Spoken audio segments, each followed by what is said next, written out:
There are two copies.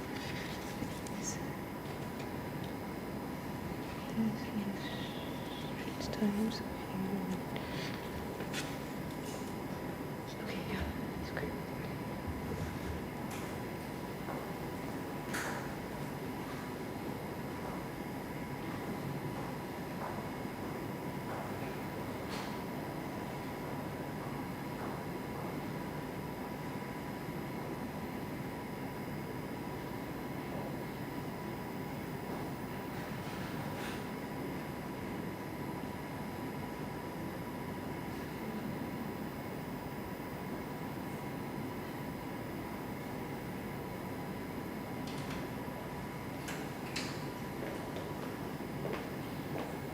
The ministers are not on the way yet, but I was given instruction you can start your live broadcast now.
do Yeah, just do it.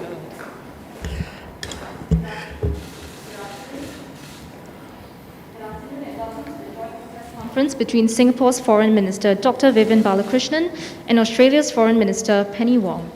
May I now invite Minister Balakrishnan to deliver his remarks, please. Thank you. Good afternoon, everyone, and a warm welcome to an old friend, Minister Penny Wong. I've lost count how many times you've been in Singapore, how many times we have met in your various incarnations, but you know you're always welcome in Singapore. Singapore and Australia are long-standing natural partners, and partners with what I would describe as a huge reservoir of strategic trust.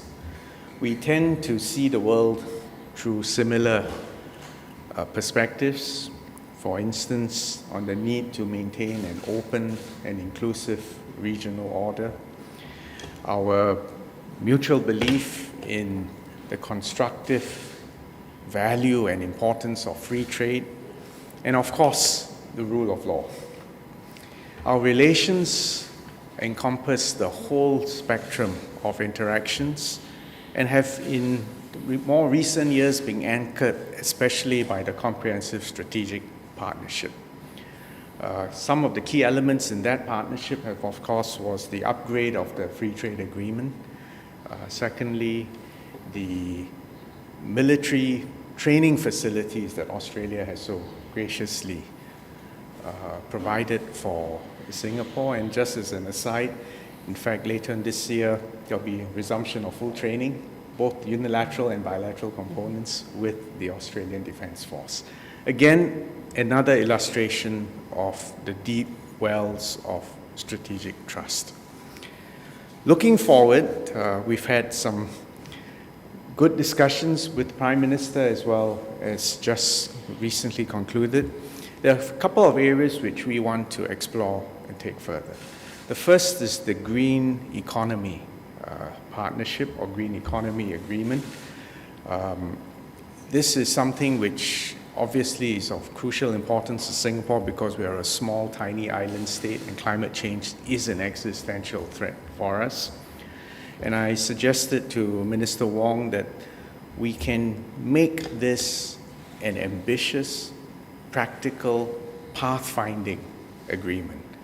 One which will make a difference to our economy, one which will fulfill the climate ambition of our people, one that makes sense to the business sector as well. So our officials have met so far about 10 times, but we have agreed that we will press on the accelerator and get them to really arrive at a highly ambitious pathfinding agreement which will make a difference, both to Australia and Singapore, but also help us in our further negotiations with other partners on the green economy.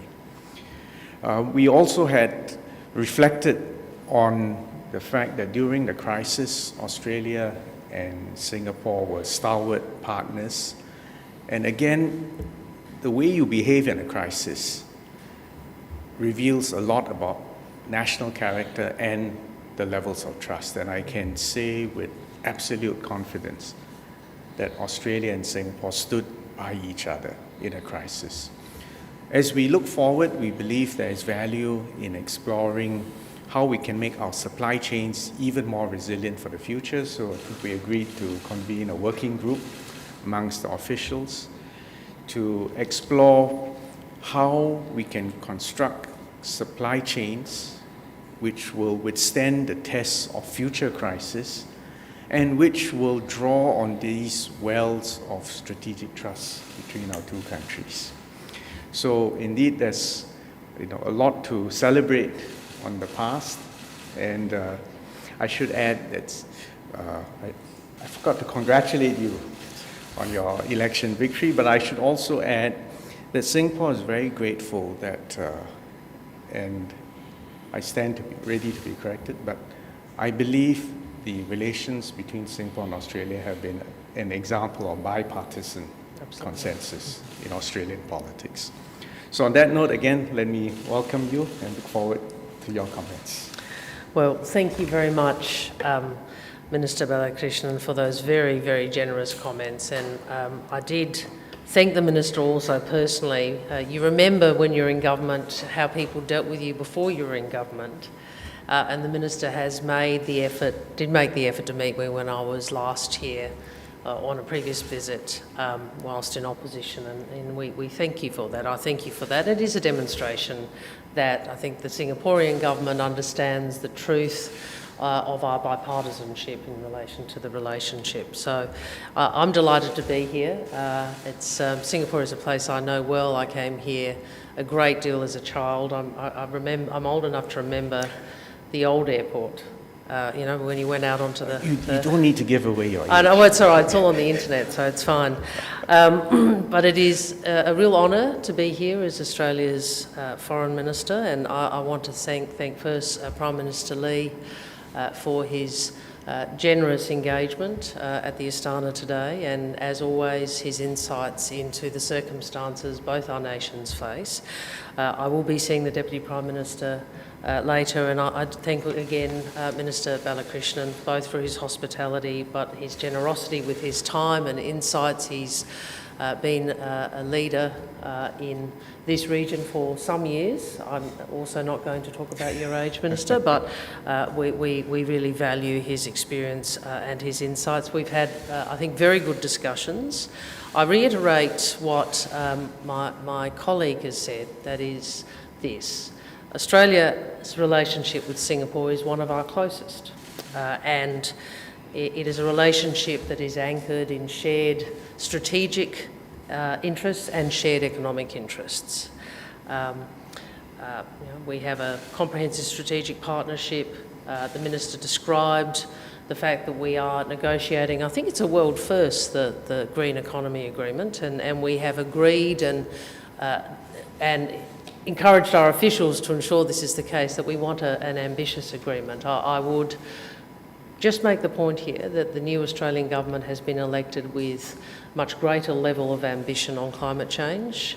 We are serious about it, and importantly, and this is where there is convergence with Singapore again, we see this as an enormous economic opportunity for our countries as well. Our relationship, of course, is more than official links. As the Minister said, we trust each other, we like each other, we visit often, we study together, we're there for each other in good times and in tough times, and I want to acknowledge your armed forces working alongside the Australian Defence Force during some tough times for us, the Operation Bushfire Assist in 2020 and Flood Assist in 2022. And I also publicly thank you for the vaccine swab that was arranged under our previous government, which was critical at the time for Australians in the momentum of our national rollout. On supply chains, I am grateful for the acknowledgement, and it goes both ways, of the reliability and the trust we have in each other as suppliers in terms of both supply chains and logistics more broadly. One of the insights many nations I think have had as a consequence of the pandemic and what happened to the global economy is the importance of resilience in our supply chains, and I think you described it, Minister, as we have to move from just in time to just in case as well.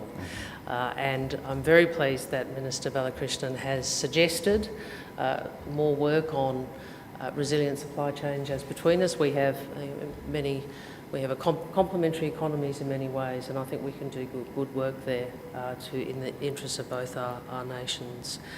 Finally, I just make this point. The new Australian government has made very clear we see our future in this region. We see our security in this region. That is why we will bring deep engagement to our relationship with this region, and it is a shared vision or shared interests about the nature of the region we want. One which is governed by rules and norms so that behaviour is predictable, and one that is peaceful, prosperous and stable, one in which sovereignty is respected. And we look forward to continuing to work with Singapore to that end. Wong. We will take the first question from the Straits Times, please. Hi, good afternoon. Min Zhang from Straits Times. My question is for Minister Vivian. You mentioned just now about strengthening supply chains. Australia has long been a reliable source of food and commodities for Southeast Asia, especially for Singapore as well. Could I ask for some elaboration on these plans that you mentioned earlier to strengthen this resilience given the supply chains constraints we are facing and, of course, inflationary pressures? Yeah, thank you.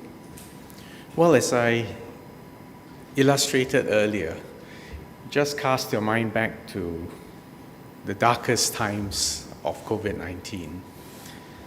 And Australians were trying to get home from Europe. We maintained our transit facilities, always available and open.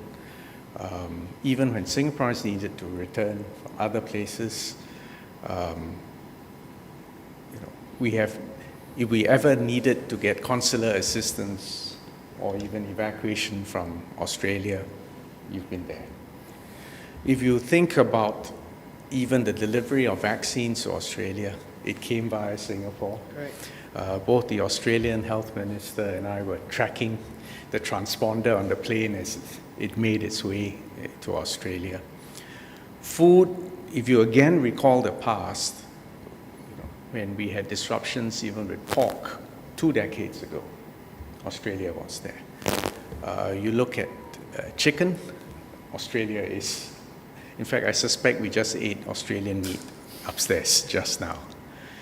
So, and further, when there were essential pharmaceutical supplies, again, either passing through us or from Australia to us and to the rest of the world, Changi Airport, our port, remain open and available.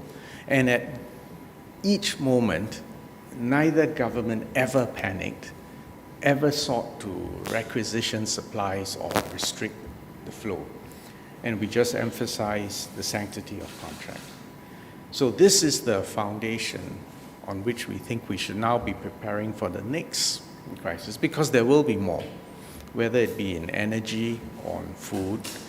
And we think we can make these arrangements in advance, and that's why our officials will get together and make these contingency plans, because we know that we have a reliable partner. So I don't want to jump the gun, but I think this is an area which we are working on a very strong foundation. There are also, I should also mention on energy, Australia intends to be, I believe, a hydrogen hub as well, because you clearly have potential, great potential for renewable energy and to produce green hydrogen. And as Singapore is a bunkering port, and if we can look forward to further transformation in maritime and other transport infrastructure, this again is another very fertile area where we can work closely together. So there's much to be done. Maybe you'd like to add? The only thing I'd add to that is to expand on the point I made earlier, which Minister Vivian, is that how they address you here? I like that. I could be Minister Penny, yes. Illustrated in his answer, which is the economic opportunity of, to both our economies and peoples, of the net zero emissions by 2050 objective. And it will transform, and it is already transforming the global economy. And part of what forward-leaning and far-seeing governments need to do is to identify the opportunities in that new global economy, which is actually not that far away, if you think about this in terms of economic transformation. What are those new economic opportunities? And we in Australia think we have, there are great opportunities for us, and I think the discussion today demonstrates there are great opportunities for both our countries to work together. So watch this space. A lot more is going to happen. The next question will be from Sydney Morning Herald. Question for Minister Wong. Just looking ahead to Bali this week, there's been suggestions that you're going to meet with your Chinese counterpart there on the sidelines of the G20. Can you confirm whether those arrangements are in place? Also, if so, can you say what message you'll have for your Chinese counterparts? And And also, if invited, are you ready and willing to go to Beijing to meet with officials in China? You see, the tradition in Australia is three-pronged questions. But congratulations on being very efficient. Well, look, but in relation to the first and the third, I would simply say this, that Australian ministers remain open to engagement, and that extends to the G20 also. Obviously, these arrangements are very fluid, but that stance of being open to engagement, that willingness to engage, remains our position, including at the G20. That extends to your third question, I think, which is, a hypothetical invitation. In relation to the message, look, one of the things we said prior to the election is that we obviously were going to remain calm, considered and disciplined in terms of how we spoke about our engagement with and our relationship with China. We were upfront that there are obviously challenges in that relationship. It's a complex and consequential relationship. Interestingly, I think that's the same phrase that Prime Minister Lee used a few years ago, complex and consequential. We believe that both countries have an interest in stabilising the relationship. We do maintain the concern which we have raised publicly about the existence and continuation of what we regard as coercive trade and economic measures against Australia. The next question will be from Bloomberg. Hi, Phil Hymans from Bloomberg News. I'd just like to ask quite broadly if you could describe the direction that you see the China relationship heading in between China and Australia, and also particularly with regards to the Qinglei case and trade barriers. Thank you. The Qinglei and trade barriers, yes, was it? Please. Well, first in relation to Qinglei and also Dr. Young, we have maintained our public position, calling for both their treatment to reflect the appropriate standards and their release, and that is a bipartisan position. In relation to, I'm sorry, what was the trade barriers? I think in my response to Chris, I identified that. We do have a view about the importance of those coercive measures being removed, and I'd make this point, and this is a principle that is shared by many countries in the region, even if they may have different views on other issues. Why do we want international rules around trade or other issues? It's because there's a number of reasons. One is because power and size ought not resolve differences. Otherwise, there are people's sovereignty is impinged on. Secondly, it goes to predictability. If you want to continue to have a region and a nation prosper, you want a certain degree of predictability around things like your trading arrangements. So that is the position we've taken for decades. Australia has been a proponent under governments of both political persuasion for open, transparent, fair trading arrangements, and we will continue to assert that, and we think that is in the interests of all parties. Thank you, Minister Wong. The last question will be from CNA, please. Thank you very much for your remarks, Ministers. I'm Clara from Channel News Asia. So this question is directed to Minister Vivian. I was just wondering, with regards to the Green Economy Agreement, is there a timeline we can expect, or any challenges that you foresee you'll need to overcome in order to get it running? Thank you. Well, I think we issued a joint vision statement back in October 21. And as I said earlier, there's been 10 rounds so far of negotiations. I think both Penny and I are more interested in ambition than in a rushed agreement. Because as I said, I view this agreement as being a pathfinder, a template for future agreements. So whilst we both want to put pressure on our officials, I don't think we want to. Do you want to put an absolute deadline on it? Oh no, we should just put a qualitative standard so on I it. think quality, ambition is more important than doing things in a hurry. But we'll get there. I'm confident of this. Thank you, Minister Wong and Minister Balakrishnan. Thank Before we end the joint press conference, can we have a handshake between the two ministers? That's easy. Thank you, ministers. We have now come to the end of the joint press conference. Thank you, everyone.